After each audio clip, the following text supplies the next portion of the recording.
CH11 मुझे सबके बारे में सब कुछ पता है। जैसे ही आरव अंदर आया आनंद जी उसकी ओर देखकर बोले, सब ठीक है ना बेटा? अपने पापा की बातों को सुनकर आरव मुस्कुराते हुए बोला, चिंता करने की कोई बात नहीं है पापा, वो मेरे सिक्योरिटी के लिए आए थे। ये सुनकर शालिनी जी घबराते हुए बोली, सिक्योरिटी के लिए आए थे, लेकिन बेटा हमारे घर पर चारों तरफ सिक्योरिटी टाइट है, तो तुम्हें किस चीज की सिक्योरिटी जरूरत है? आरव बोला, आप फिक्र मत कीजिए माँ, वो सिर्फ आज के लिए है। ये कहकर अपने माँ के पास जाकर बैठ गया और उन सभी से बातें करने लगा।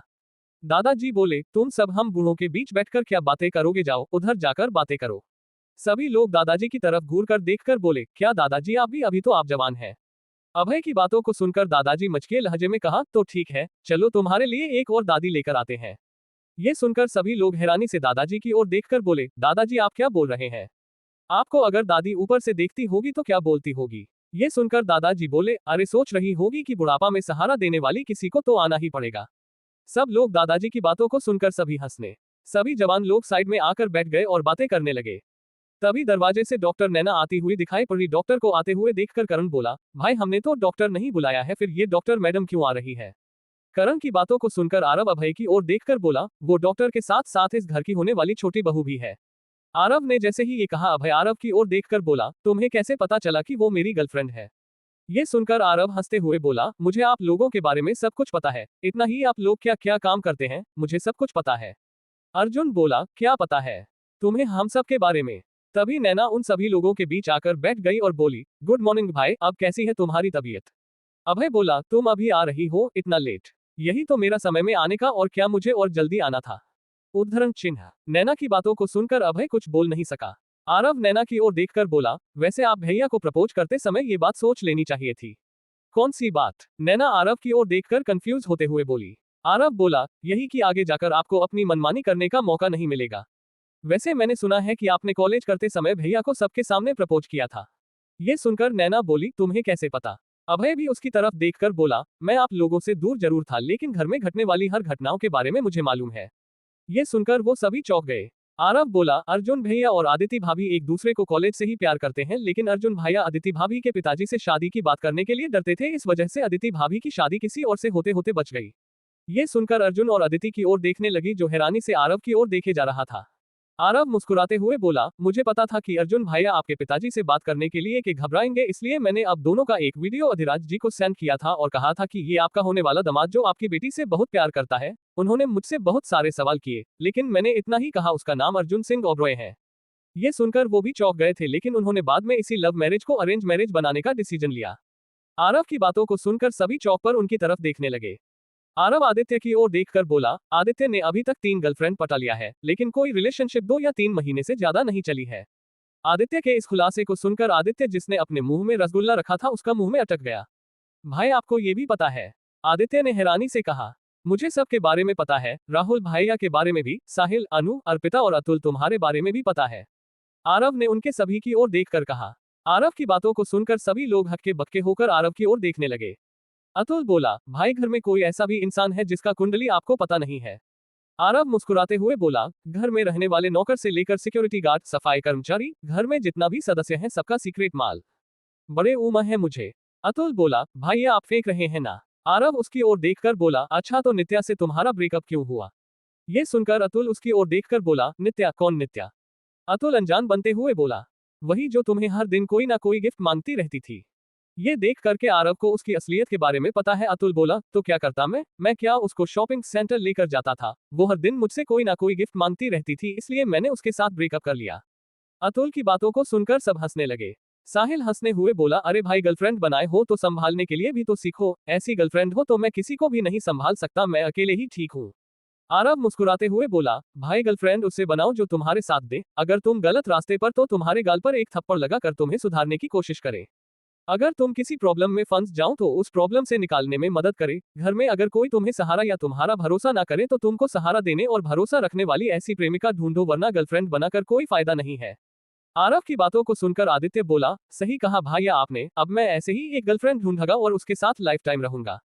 वो ये अच्छी बात है, लेकिन एक बात का हमेशा याद रखना भाई कि कभी भी उसकी औकात देखकर प्यार मत करना, चाहे वो गरीब हो या अमीर हो, उसे बराबरी से देखना। तुम्हारी जिंदगी उस लड़की से बेहतर वही लड़की देगी जिसे पैसों से प्यार नहीं तुमसे प्यार होगा। आदित्य की बातों को सुनकर आरव बोला, अदिति बोली, देवर जी आपको बड़ा पता है प्यार के बारे में, कहीं तुम भी तो छुपे रुस्तम नहीं हो।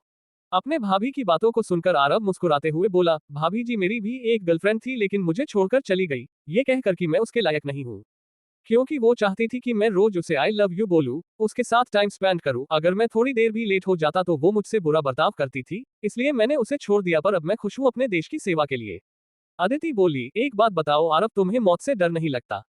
आरव मुस्कुराते हुए बोला, जब तुम्हारे अगल बगल खड़े हुए साथी से तुमने बीते रात हंसकर बात किया हो और उसके साथ खाना खाया हो, वही उस समय मरने लगे तो तुम्हें समझ में आ जाएगा कि मौत से डर कैसी लगती है। जो मुसीबत देखकर भागता हो या उसको डटकर मुकाबला करने वाला हो, वही होता है असली देशभक्त और उसे कभी मौत से डर नहीं लगता। पता है भाभी, मैं बीते 7 सालों में 4 बार कोमा में जा चुका हूँ और सही सलामत वापस भी आ चुका हूँ, भारत माँ मुझे जाने नहीं देगी। ये सुनकर जिन लोगों को पता नहीं था कि आरव 4 बार कोमा में जा चुका है, सभी आश्चर्य से आरव की ओर देखने लगे। तभी पीछे से शालिनी जी आवाज आई, क्या 4 बार कोमा जा चुके हो? करण बोला, जी हाँ आंटी, आरव 4 बार कोमा में जा चुका है। शालिनी जी आरव के चेहरा को पकड़कर उसको झूमते हुए बोली, बेटा अभी तुम्हें आर्मी में वापस जाने की कोई जरूरत नहीं है। तुम अभी अपने माँ के साथ ही रहोगे और कहीं नहीं जाओगे। आरव अपनी माँ को ऐसे रोता देखकर बोला, पता है माँ, हर माँ यही चाहता है कि उसका बेटा हमेशा स्वस्थ रहे और उसके साथ जिंदगी बिताए, लेकिन आपको पता है जब एक जवान शहीद होता तो वो मरता नहीं बल्कि अपने धरती माता के साथ हमेशा के लिए अमर हो जाता है। आरव की बातों को सुनकर शालिनी जी की आंखों में आंसू आ गए और वो आरव को गले लगाकर रोने लगी। CH-12 शौर्य चक्र से सम्मानित। लंच करने के बाद सभी लोग तैयार हो गए। कपूर फैमिली पहले से तैयार थे, इसलिए उन लोगों को तैयार होने की जरूरत नहीं पड़ी। आनंद जी बोले, आप सभी भी चलिए, हम लोगों के साथ आज आरव को शौर्य चक्र से सम्मानित किया जाने वाला है, आप भी हमारे इसी खुशी में शामिल होइए।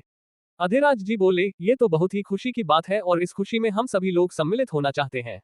आनंद जी मुस्कुराते हुए बोले, ठीक है फिर आप लोग यहीं पर हमारा इंतजार कीजिए, हम सभी तैयार होकर आते हैं। ये कहने के बाद सभी लोग तैयार होने के लिए अपने अपने कमरे में चले गए। आदिति अपने पापा की ओर देखकर बोली, पता है पापा, आरव के शरीर में 130 गोलियां लगी है।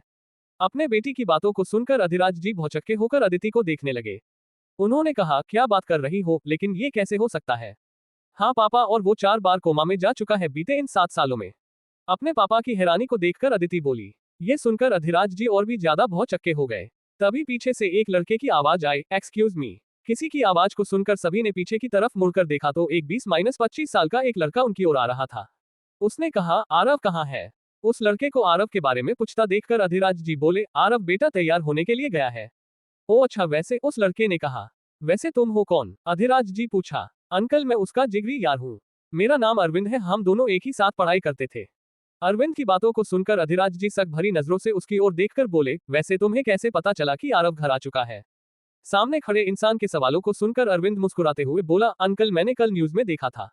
मैंने आरव को कॉल किया था तो उसने ही मुझे अंदर आने के लिए परमिशन दिलवाया। उसे लड़के की बातों को सुनकर अब उन्हें उसे पर थोड़ा थोड़ा यकीन होने लगा, क्योंकि बाहर जिस तरीके की सिक्योरिटी का इंतजाम किया गया है, कोई भी किसी अनजान शख्स को ऐसे ही अंदर आने नहीं दे सकते हैं। थोड़ी देर बाद पूरा सिंह ओबरॉय परिवार तैयार होकर नीचे चले आए। करण अपने आर्मी ऑफिसर की ड्रेस में तैयार होकर आरव के कमरे की ओर जाकर देखा, जहां आरव तैयार हो रहा था। उसके चेहरे की मुस्कान देखकर करण बोला, आज तुम बहुत ही ज्यादा खुश दिखाई दे रहे हो। आरव उसकी ओर मुड़कर बोला, खुशी क्यों नहीं होगी भाई, मेरा सपना था कि मेरे परिवार वाले मुझे सम्मानित मिलते हुए देखें। ये सुनकर करण बोला, आज वो सपना पूरा होने वाला है। करण की बातों को सुनकर आरव ने उसे गले लग गया। सिंह ओबरॉय मैंशन में सभी लोग तैयार खड़े हुए आरव और करण का इंतजार कर रहे थे। तभी उन्होंने देखा करण और आरव अपनी आर्मी ड्रेस में था, जिसके सिने पर कम से कम 19 मेडल लटके हुए थे और वहीं करण के सिने पर 7 मेडल लटके हुए थे। ये देख शकर आदित्य बोला, इतना सारा मेडल? फिर वो चलकर आरव के पास जाकर बोला, भाई आपको इतना सारा मेडल मिला है? आदित्य की बातों को सुनकर आरव उसके कंधे में हाथ रखकर मुस्कुराते हुए बोला, हर मेडल को हम अपने वर्दी में नहीं लगा सकते, अगर हम सभी मेडल को वर्दी में लगा सकते तो अब तक कोई जगह खाली नहीं होता जहां मेरे वर्दी पर मेडल लटकाना ना होता। आदित्य बोला, इतना सारा मेडल आपने जीता है, ये मेरे बहादुरी का प्रमाण है, जिससे ये साबित होता है कि मैं अपने देशवासियों के लिए अपना हाथ बढ़ाया है और मुझे ये सभी अपने कर्तव्य को निष्ठा से पूर्ण करने के लिए मुझे ये मेडल सम्मान के लिए मिला है। और ये जो मेरा छाती में लटक रहा है, ये कोई मामूली मेडल नहीं है, ये वो मेडल है जिसने मुझे ये एहसास दिलाया है कि आर्मी में रहकर मैंने क्या पाया, क्या खोया है। आरव की बातों को सुनकर सभी लोग उसकी तरफ नम आंखों से देख रहे थे। उन सभी को ऐसा देखता पाकर आरव बोला, आप लोग मुझे ऐसे ही देखते रहेंगे क्या? तभी आरव की नजरें अरविंद पर गई। उसने कहा, अरे मेरे भाई कैसा है तू? ये कहकर उसने उसे गले से लगा लिया। अरविंद बोला, भाई हम तुमको बहुत मिस किया हूँ, तुम कहाँ चले गए थे? हमें जब मालूम पड़ा कि तू घर छोड़कर चला गया है तो हम तुमको कहाँ कहाँ नहीं ढूंढे, हम कितना टेंशन में रहनी मालूम बा तुम्हारे खातिर। ये सुनकर आरव मुस्कुराते हुए बोला, भाई हम तुमको पहले भी कह रही कि हमें कुछ ना होई, तो के टेंशन लेवे कर कोनो जरूरत नहीं खे। इन दोनों की बातों को सुनकर आदित्य बोला, ये क्या बातें कर रहे हैं भा? आई मुझे तो कुछ समझ में नहीं आ रहा है। आदित्य को कंफ्यूजन में अपना सर खूजाता देखकर अभय बोला, ये दोनों बनारसी भाषा बात कर रहे हैं। वो अच्छा भाई को बनारस भी आती है, मुझे तो पता ही नहीं था। साइड से करण बोला, तुम्हारे भाई को 73 भाषाएं आती है, वो दुनिया के कई भाषाएं बोल लेते हैं, उन्होंने दुनिया के कई जगहों पर अपना मिशन का अंजाम दिया है और वहां से कुछ ना कुछ सीख कर आए हैं। करण की बातों को सुनकर आदित्य बोला, मैं भी अपने भाई से कुछ भाषाएं सीख लूंगा, ताकि अगर कोई दिक्कत हो तो मैं उस सिचुएशन में एम्बेरसमेंट में ना होगा। आदित्य की बातों को सुनकर कारण मुस्कुराया और की ओर देखकर बोला, चलते हैं भाई, समय भी हो रहा है। जैसे ही उन लोगों ने अपना कदम बाहर रखा, वहां पर आर्मी वालों की टुकड़ियां दिखाई पड़ी। उन्होंने एक साथ आरव को सल्यूट मारा और कहा, जय हिंद सर। आरव ने भी उन्होंने जय हिंद सोल्जर कहा। इसके साथ सभी लोग प्रेसिडेंट पैलेस की ओर निकल पड़े, जहां पर आरव को शौर्य चक्र से सम्मानित किया जाने वाला था। 2 घंटे बाद प्रेसिडेंट पैलेस में एक लड़की मिस्टर प्रेसिडेंट के सामने माइक पर अनाउंस करते हुए बोली, मेजर आरव सिंह ओबरॉय, आपने एक सैनिक होकर हमारे भारत के जवानों की एक मॉडल बन गए हैं, जिन्होंने दुश्मनों की हमलों से विभिन्न देशों से हमारे देश की रक्षा की। आपने कई सारे मिशन किए हैं, जिनमें कई बार आप कोमा में चले गए, लेकिन आपने मिशन अधूरी नहीं छोड़ी। आपकी वजह से भारत देश अब सुरक्षित है। आपने कई सारे मिशन को अंजाम दिया है। आपने अब तक mission DX, mission Hind, mission border, mission Agni, mission Rome, mission Pakistan, mission Kashmir, mission Bharat, mission Mumbai, mission Delhi और आपने हाल ही में एक और मिशन किया था, डेडलाइन। आपने इस मिशन में किसी को हानि नहीं होने दिया। मिशन के दौरान आपने एक भी जवान को नहीं खोया। आपने मिशन को भलीभांति अंजाम दिया, लेकिन दुश्मनों ने अपनी कायरता दिखाते हुए आपको पीछे से हमला किया, जिसके वजह से आपके शरीर में 11 गोलियां लगी, पर अब डटे रहे और आपने उन सभी आतंकवादियों को मार गिराया। अगर आप उस समय वहां पर खड़े न होते तो आज हमारे बीच कई सारे जवान शहीद हो चुके होते, लेकिन आपके रहते हुए ऐसा मुमकिन नहीं हुआ। हम भारतवासियों को आप पर गर्व है। आपने इन मिशनों में ऐसे काम किए हैं जो कोई और काम नहीं कर सकता। आपकी इसे बहादुरी को देखते हुए भारत सरकार द्वारा शौर्य चक्र से सम्मानित किया जाता है, मेजर आरव सिंह ओबरॉय। ये सुनकर सभी लोग आरव के लिए ताली बजाने लगे और आरव प्रेसिडेंट की ओर बढ़कर मिस्टर प्रेसिडेंट के हाथों से मेडल पहना। फिर सभी लोगों ने दोबारा आरव के लिए तालियां बजाने लगे हैं। आरव को आज पहली बार इतनी खुशी मिली थी जो कभी नहीं मिली थी, क्योंकि आज से पहले उसका पूरा परिवार उसके साथ नहीं होता था, परंतु आज अपने पूरे परिवार वालों के साथ था। उसकी आंखों से आंसू बहने लगे। आरव ने अपना पुरस्कार प्राप्त किया और वापस लौट गए। उनके सभी परिवारों ने उसे गले लगाया और उसे बधाइयां दी। सभी लोग बहुत खुश थे। आनंद जी बोले, आज की इस खुशी के लिए आज मैं अपने घर पर एक जबरदस्त पार्टी दूंगा। ये सुनकर अर्जुन बोला, नहीं पापा, उसकी अभी जरूरत नहीं है, क्योंकि अभी आरव की तबीयत पूरी तरह से ठीक नहीं हुई है। ये सुनकर आरव बोला, अर्जुन भैया ठीक बोल रहे हैं, इसी खुशी में आज रात को हम सभी मिलकर साथ में डिनर करेंगे।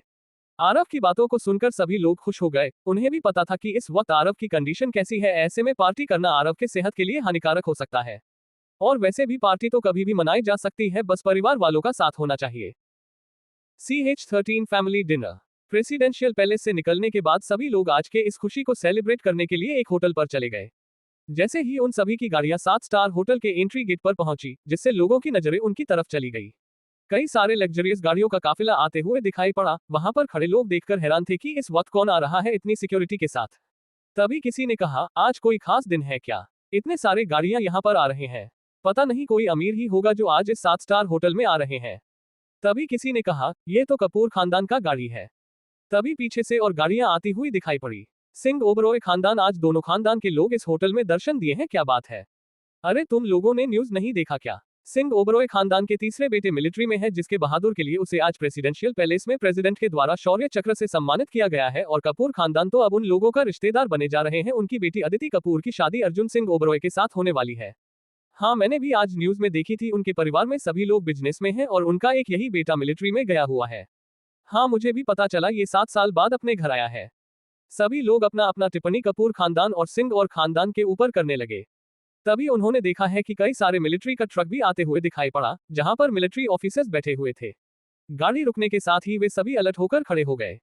दोनों बड़े बड़े परिवार वालों को एक साथ देखकर लोगों के बीच हड़कंप मच गया, और मचना भी था, क्योंकि दोनों परिवार मुंबई के सबसे बड़े परिवार में से एक है और सिंह ओबरॉय का बिजनेस पूरी दुनिया में फैला हुआ है। आर्मी ऑफिसर्स और बॉडीगार्ड ने घेरा बनाकर उन्हें अंदर ले जाया गया, जहां पर प्राइवेट रूम बुक किया गया था। लग्जूरियस कमरा और उसका डेकोरेशन देखकर करण बोला, अरे यार, सिर्फ खाना खाने ही तो आए थे, तो इतना लग्जूरियस होटल में आने की क्या जरूरत थी? अतुल बोला, भैया ये 7 स्टार होटल है, यहाँ सिर्फ अमीर घरों के लोग अफोर्ड कर सकते हैं, क्योंकि यहाँ का खाना बहुत ही ज्यादा दाम का होता है, कम से कम 20 से 25 हजार से ऊपर। और आप इसकी फिक्र ना करो, क्योंकि ये होटल कपूर खानदान के अंतर्गत आता है। इस होटल का 30% शेयर्स उनका है और 20% शेयर्स हमारा है, और ये भी अभय भैया के नाम पर है। उनके जन्मदिन पर दादाजी ने उसे गिफ्ट किया था। ये सुनकर करण हैरान होकर बोला, 20% का शेयर्स। तभी पीछे से अभय बोला, ये सिर्फ मेरा नहीं है, इसमें आरव का भी हिस्सा है। दादाजी चाहते थे कि हम आरव भाई के लिए भी कुछ रखें तो इसकी अधिक कमाई आरव के खाते पर जाता है। आदित्य हंसते हुए बोला, ये 7 स्टार होटल है भैया, हर दिन यहाँ पर लोग लाखों का नहीं बल्कि करोड़ों खर्च करते हैं यहाँ पर खाना खाने के लिए, और यहाँ खाना खाने के लिए 1 या 2 महीने पहले बुकिंग कराना पड़ता है। हालांकि हमारा कमरा हमेशा बुक में रहता है और उस कमरे को कोई इस्तेमाल नहीं कर सकता है, चाहे वो कितना भी अमीर हो। अगर कोई ऐसा करना चाहे तो उसे खामियाजा भुगतना पड़ेगा। आदित्य की बातों को सुनकर करण की बोलती बंद हो गई। फिर सभी लोग कमरे पर पहुंच गए और अपने अपने स्थान पर जाकर बैठ गए। अभय नैना को इशारा करते हुए अपने पास बुला रहा था, लेकिन नैना आना नहीं चाहती क्योंकि दादाजी की नजरें उन दोनों पर गाड़ी थी, इसलिए उसने आने से मना कर दिया। दादाजी कटाक्ष करते हुए बोले, अर्जुन बेटा, तुम्हें जल्द से जल्द शादी करनी पड़ेगी वरना कोई और तुमसे आगे शादी करने की फिराक में है। दादाजी की बातों को सुनकर अर्जुन बोला, दादाजी कौन है वो? उनकी नजरों को पीछा करते हुए अर्जुन ने अभय और नैना की ओर देखकर कहा, दादाजी आपको नहीं लगता कि मेरे साथ इन दोनों की भी शादी कर देनी चाहिए? ये सुनकर अभय बोला, नहीं भाई नहीं, इतना जल्दी मैं हलाल नहीं होना चाहता हूँ। अभय की बातों को सुनकर नैना उसकी ओर घूर कर देखने लगी। जब अभय की नजर नैना की नजरों से मिली तो वो अपना सिर दूसरी तरफ घुमा लिया जहां पर अदिति उसे खा जाने वाली नजरों से देख रही थी। तभी अर्जुन बोला, हे, क्या हम शादी करके हलाल होने वाले हैं? अभय घबराते हुए बोला, नहीं भाई नहीं, मेरा मतलब वो नहीं है, बस मैं अभी शादी नहीं करना चाहता, आप कर लीजिए, उसके बाद ही जब मेरा नंबर आ जाएगा तब मैं शादी कर लूंगा। इसके बाद तुम्हारा ही नंबर है बेटा। आनंद जी मुस्कुराते हुए बोले, हाँ पर अभी टाइम है ना पापा। ठीक है, फिर जिस दिन संगीत की रस्म होगी उस दिन हम तुम दोनों की सगाई कर देंगे। नैना बेटी, तुम उस दिन अपने पापा मम्मी को लेकर आ जाना, ठीक है?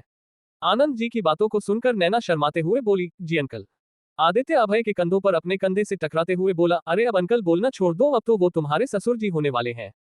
ये बात भले ही आदित्य ने अभय के कंधों पर मारकर कहा था, लेकिन सबकी नजरें नैना के ऊपर ही जा रहे थे। वहीं आदित्य की बात सुनकर सब लोग हंसने लगे। पर आरव कहीं और ही गुम था। जब शालिनी जी की नजर आरव पर पड़ी उसने कहा, क्या हुआ बेटा, तुम किस सोच में खोए हुए हो? शालिनी जी की आवाज सुनकर आरव बोला, कुछ नहीं माँ, दरअसल जब मुझे किसी भी पुरस्कार से सम्मानित किया जाता था तो मैं आप लोगों को याद करता और चाहता था कि आप सभी मेरे इस सम्मान समारोह में सम्मिलित हो और मुझे सम्मान मिलता हुआ आपकी आंखों में जो खुशी होती वो मुझे सुकून दिलाता, क्योंकि आप लोगों के चेहरे में जो मुस्कान होती है वो मुझे मिलने वाले सम्मान से भी ज्यादा खुशी प्रदान करती। जब भी मुझे सम्मानित किया जाता है तब उस वक्त सिर्फ कर्नल सर और ब्रिगेडियर सर ही होते थे समय जब मुझे सम्मानित किया जाता था और उस रात में उन लोगों के साथ जश्न मनाता। लेकिन आज आप सभी लोग मेरे साथ हैं तो मुझे मिलने वाले सम्मान समारोह पर सम्मिलित हुए आज मैं इतनी खुश हूं कि मैं बयां नहीं कर सकता। पता है माँ, जब मैं अकेले होता तो कश्मीर की घाटियों की ओर घूमने के लिए निकल पड़ता, जिसके वजह से एक बार मैं मरते मरते बचा हूँ। मुझे सम्मान मिलता उस हर वक्त मेरे आंखों के सामने मुझे आप सभी लोगों का अक्स नजर आता और मेरा एक ही सपना था कि जब मुझे मेडल मिले तो मेरे परिवार वाले मेरे साथ हो और मुझे सम्मान मिलते हुए दिखे। आरव की बातों को सुनकर सबों की आंखों में आंसू आ गई। अर्जुन, अभय और आदित्य आरव को गले लगाते हुए बोले, अब से जब भी तुम्हें सम्मानित किया जाएगा हम सभी तुम्हारे साथ होंगे। ये सुनकर आरव की आंखें डगमगा गई, उन सभी ने उसे अपने बाहों से भर लिया। अतुल बोला, भाई अब क्या सभी को रुलाओगे? हम लोग यहाँ पर खाना खाने के लिए आए हैं, न कि रोने के लिए। पता है कि ये आपके लिए एक भावुक पल है, लेकिन इतना भी भावुक मत हो जाना कि खाना खाने भूल जाए और खाना ठंडी हो जाए।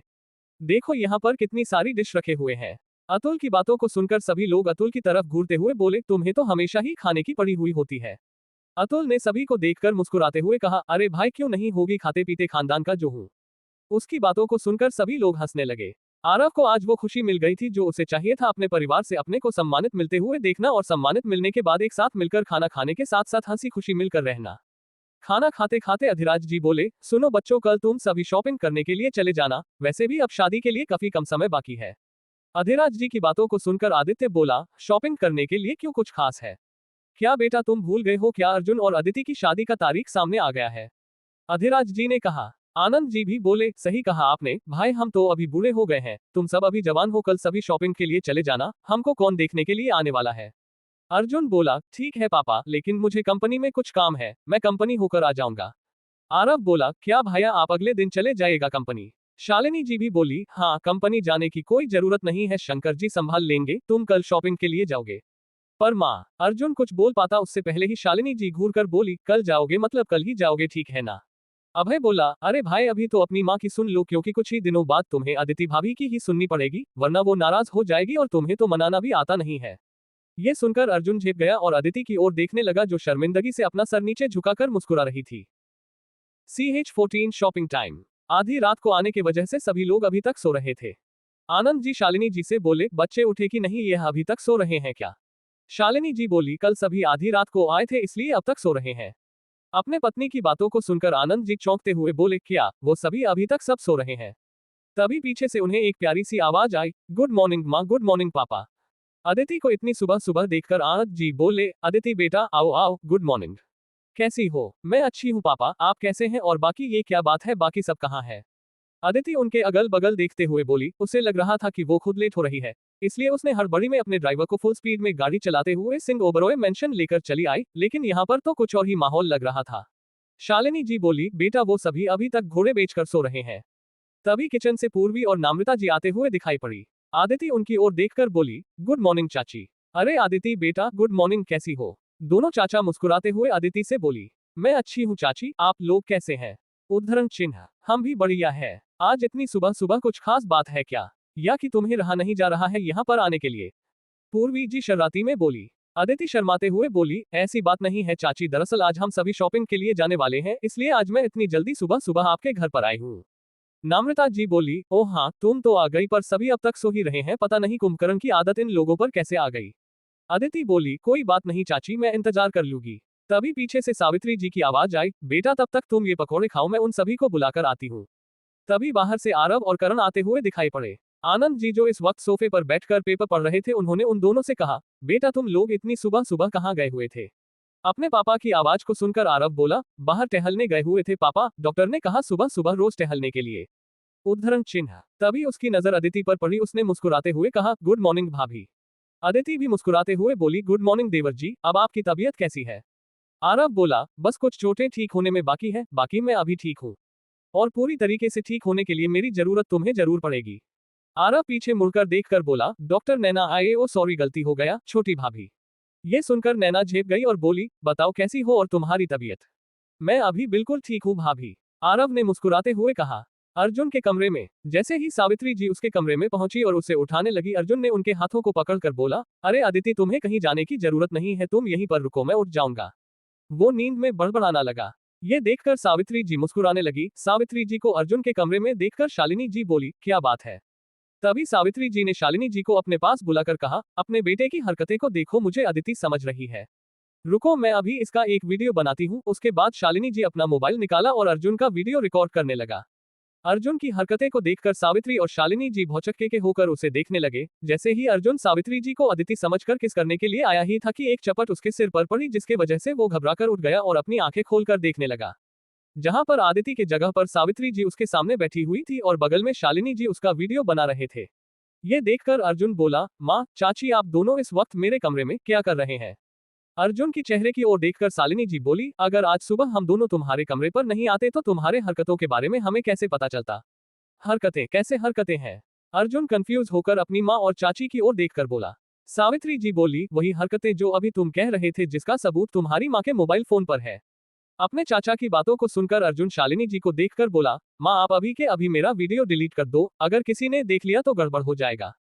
अर्जुन के चेहरे की ओर देखत ए हुए शालिनी जी मुस्कुराते हुए बोली, अगर तुमने 2 मिनट पहले बोल दिया होता बेटा तो मैं कुछ कर सकती थी, अब ये वीडियो तुम्हारे होने वाली बीवी के मोबाइल फोन पर चला गया है। वही हाल में बैठी अदिति नम्रता जी से बातें कर रही थी। अपने मोबाइल मैसेज टोन की आवाज को सुनकर अदिति अपना व्हाट्सएप चेक करने लगी, जहां पर उसे शालिनी जी ने एक वीडियो भेजा। वो उस वीडियो को गौर से देखने लगी। पूरी वीडियो देखने के बाद वो भौचक्की होकर अपने मोबाइल की स्क्रीन को देखने लगी। जब आनंद जी की नजरें अदिति की ओर पड़ी, जो इस वक्त हैरानी भरी नजरों से अपनी मोबाइल की स्क्रीन को देखे जा रही थी, तो वो अपने आप को उसके तरफ जाने से रोक नहीं पाया। आनंद जी भी उसकी तरफ देखने से अपने आप को रोक नहीं सके और उन्होंने अदिति के पीछे जाकर उसके फोन पर जब नजर पड़ी तो वो भी भौचक्के होकर देखने लगे। ये नालायक क्या कर रहा है? आनंद जी की आवाज को सुनकर अदिति पीछे मुड़कर देखने लगी, जहां पर उसके होने वाले ससुर जी उसके मोबाइल की ओर देखे जा रहे थे। अपने बेटे ऐसी हरकतें को देखकर आनंद जी बोले, पता नहीं शादी के बाद क्या होगा इसका। नम्रता जी बोली, आप उसकी चिंता मत करिए, जेठ जी अदिति है ना उसे संभालने के लिए। ये सुनकर अदिति झेप गई। कुछ ही देर बाद सभी लोग तैयार होकर ब्रेकफास्ट करने के बाद शॉपिंग मॉल की ओर निकल गए। अदिति अर्जुन को ही घूरे जा रही थी। ये देखकर अर्जुन बोला, क्या बात है, आज तुम्हारी नजरें मुझे पर से हट ही नहीं रही है। अदिति बोली, अगर आज मैं सुबह तुम्हारे घर पर नहीं आती तो मुझे तुम्हारी इन हरकतों के बारे में मुझे कैसे पता चलता? हरकतें कैसी हरकतें? पीछे से आदित्य की आवाज आई, तुम्हारे बड़े भाई से ही पूछ लो। ये कहकर अदिति वहां से चली गई।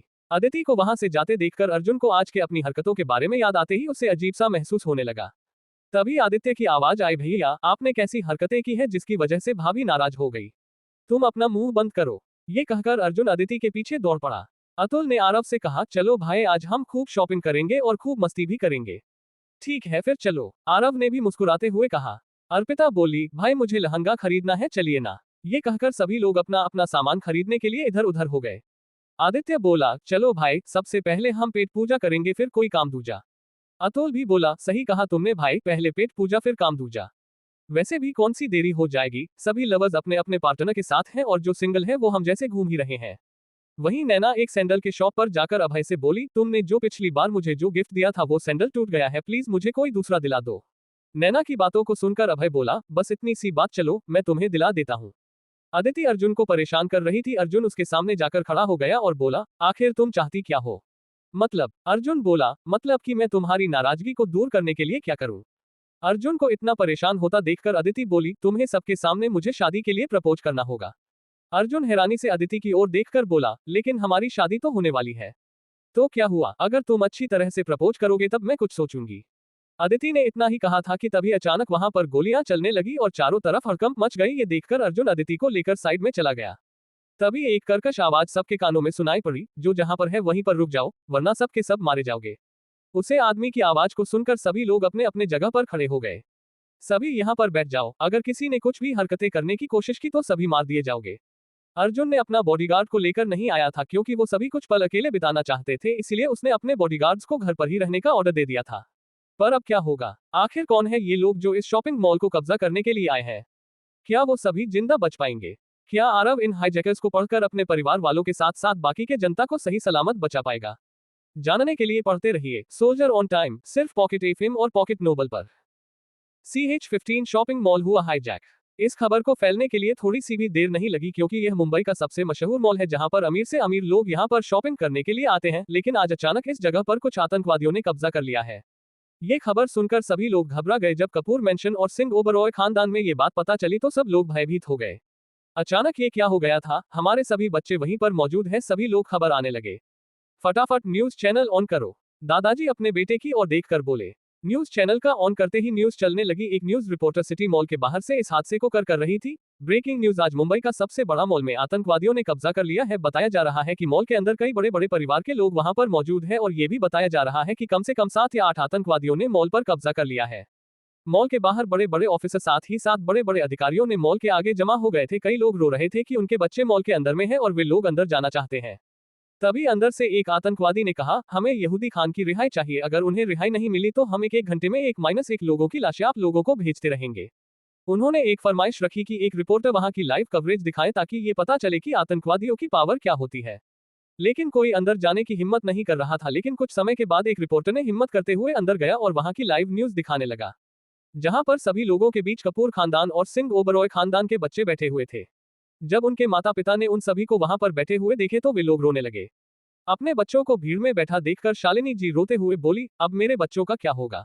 मुंबई के IAS ऑफिसर सागर देशवाल ने आतंकवादियों को वार्निंग देते हुए कहा, अगर तुम लोगों ने एक भी लोगों को कुछ भी किया तो तुम में से कोई जिंदा नहीं बचेगा। कुछ समय बाद आर्मी की 5 पलटन है वहां पर पहुंचे और कई सारे सुरक्षा बल वहां पर तैनात होकर लोगों को वहां से दूर हटाने लगे।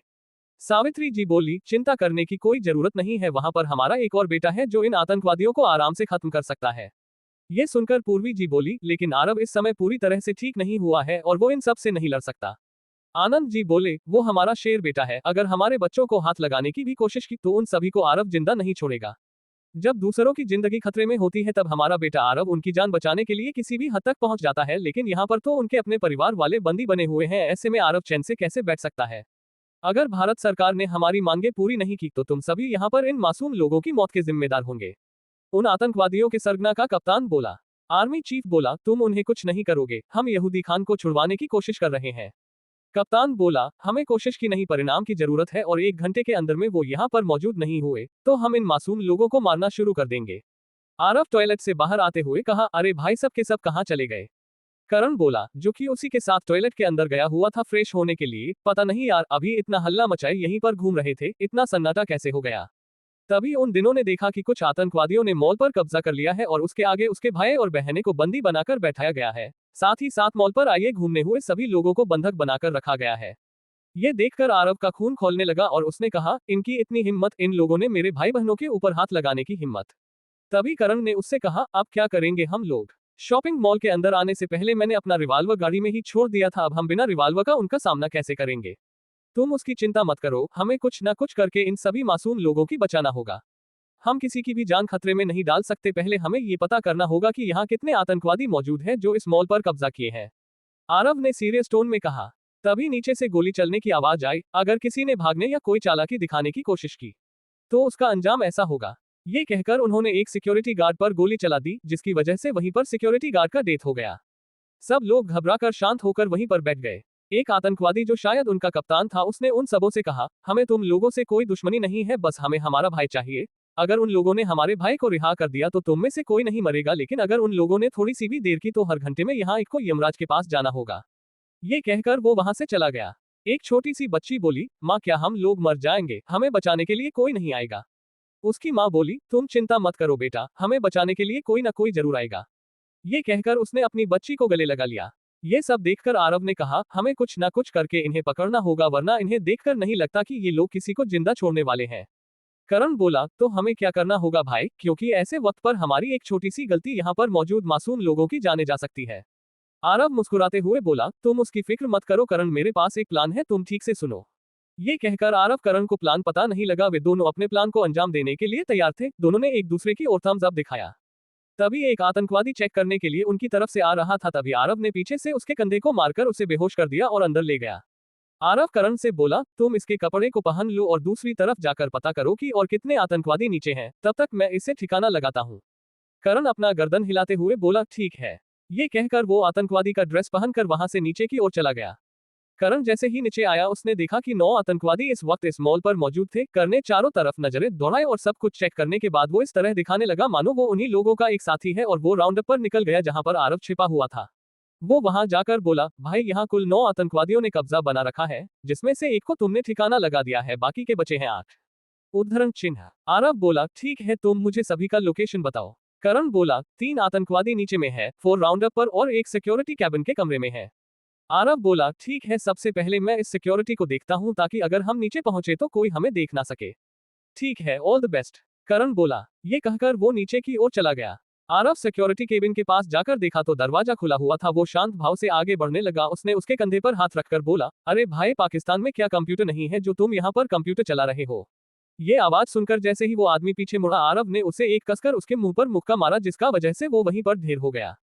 उसने मॉनिटर पर देखा कि एक आतंकवादी मॉल के नीचे हिस्से पर बम लगा रहा था। ये देखकर आरव तुरंत उसके ओर बढ़ने लगा। क्या आरव अपने भाइयों और बहनों के साथ साथ उन मासूम लोगों को बचा पाएगा?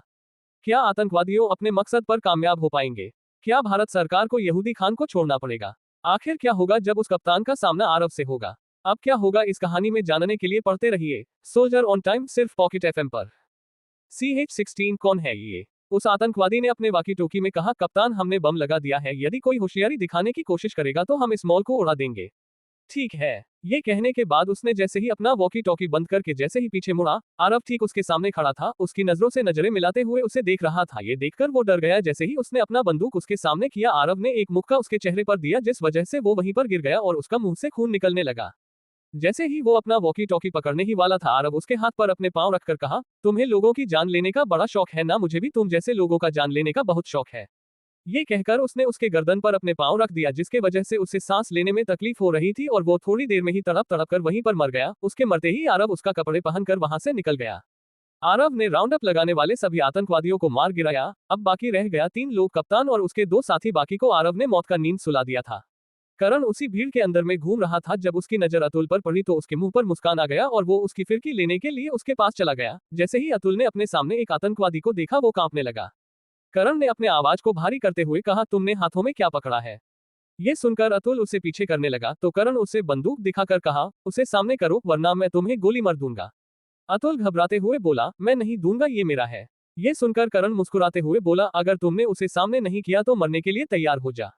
करण की बातों को सुनकर अर्जुन गुस्से में उठने ही वाला था कि अभय उसे पकड़कर बोला, रुक जा भाई, रुक जा। फिर अभय अतुल की तरफ देखकर बोला, जो वो मांग रहे हैं उसे वो चीज दे दो। अतुल बोला, मैं ये नहीं दूंगा, ये मेरा है। अतुल गुस्से में बोला, चुपचाप उसे दे दो, तुम्हें वो प्यारी है या अपनी जान?